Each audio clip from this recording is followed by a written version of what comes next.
Welcome to RCR New Zealand. We are hosted by Camshaft Software, makers of Automation, a video game for every gearhead who said, I could make a better car company. Well, this is your chance to put up or shut up. From cam profiles to fleet marketing, you do it all. And thanks to them, regular car reviews made it to New Zealand, the planet's bonus track. Sweet as. Roses are red, violets are blue. I'm made in God's image because he's single too. Toyota Crown. A car that lets the world know not to invite you to anything because I'm focusing on my career. I just shot a load into a sterilized cup and my wife is freezing her eggs as we speak. This is a JDM car, as we've learned 48% of which are in New Zealand, because tax laws or whatever. The modern Crown feels like an extension of the work-obsessed culture in Japan, due in large part to how popular it's been in the country over its lifetime as a working car, being used across generations as everything from taxis to police cars to a generalized government transport vehicle. This is the 13th generation of this nameplate, having existed in the market since 1955, and not just in Japan either. For a small time, the Toyota Crown was exported to the United States, making its debut way the hell back in 1958 and lasting until 1973 in small numbers before being replaced by the more popular Toyota Corona Mark II.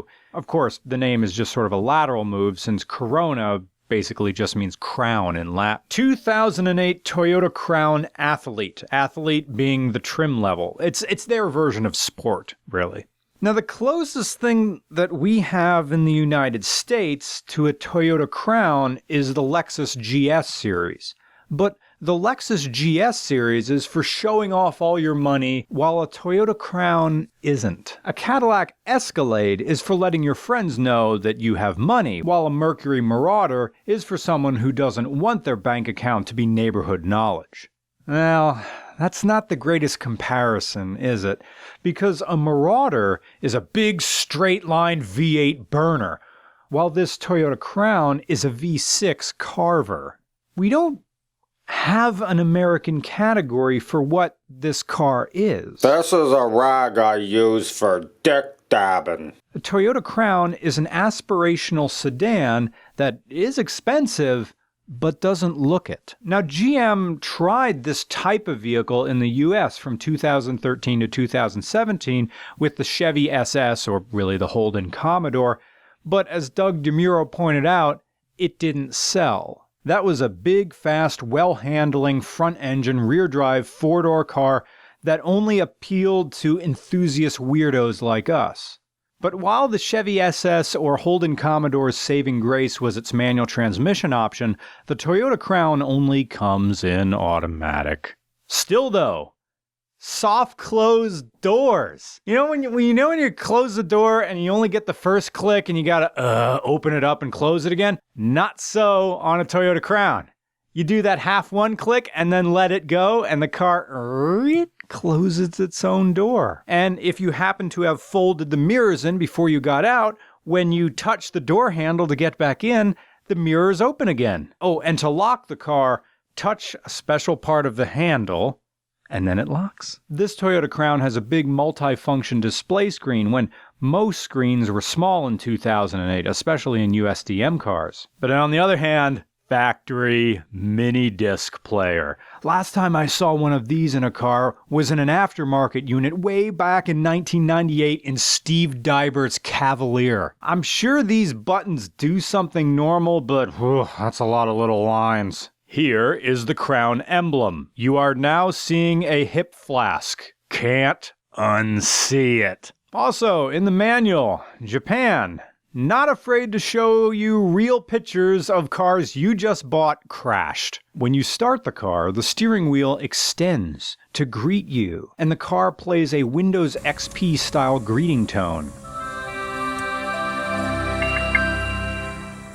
When you turn the engine off, the steering wheel retracts. The center storage compartment opens from both sides, but goes to the same place. Unless the internet is lying to me, the Crown is the longest running nameplate in Toyota among passenger cars, and it introduced a number of innovations to the market. For instance, the Crown offered the first collision avoidance system in the world, with front-side wave radar to detect possible safety threats. It's also the first Toyota with active noise control. There's also a GPS navigation linked brake assist that can, for example, recognize if you're going to be too late to slow down for a stop sign. The system will issue a warning while pre-charging your brakes to improve brake function in the event that you end up needing to stop suddenly. It's a cool feature, really, or it would be if we ever got the chance to try it. You see, the problem with this system is that it only works within Japan due to the software being linked to the CCD cameras and road markings throughout Japan. The GPS here in New Zealand clocked us at well over 5,000 kilometers from a place in which the GPS might theoretically work, so we didn't really have the option of testing the system to see just how well it worked.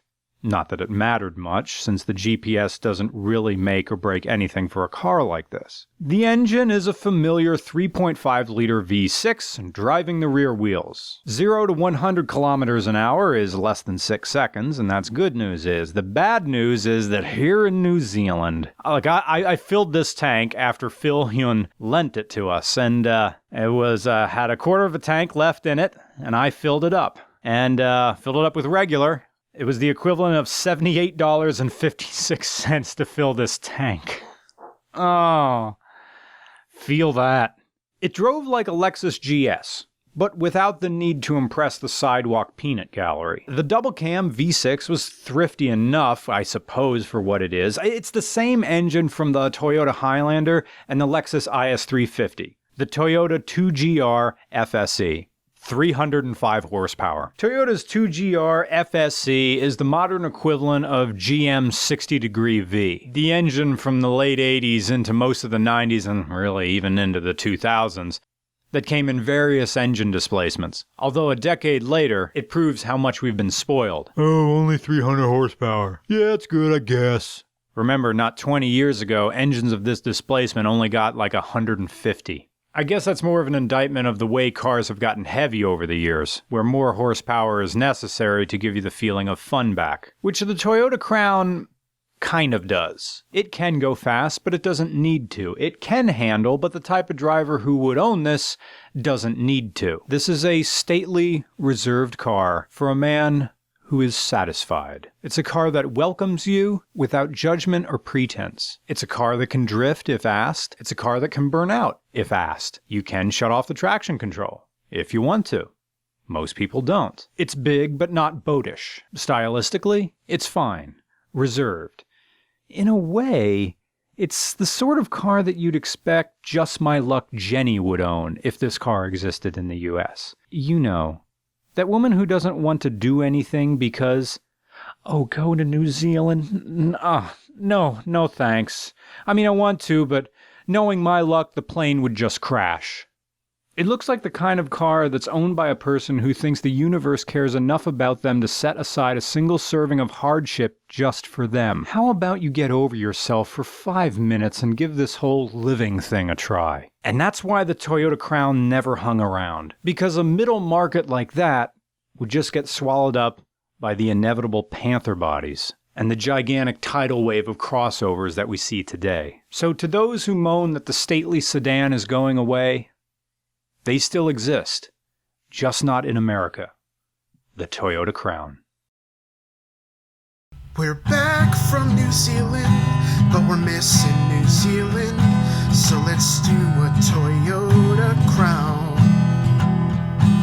The trim is an athlete, it don't look like an athlete, but it's a car of very great renown. At least that's how it sounds.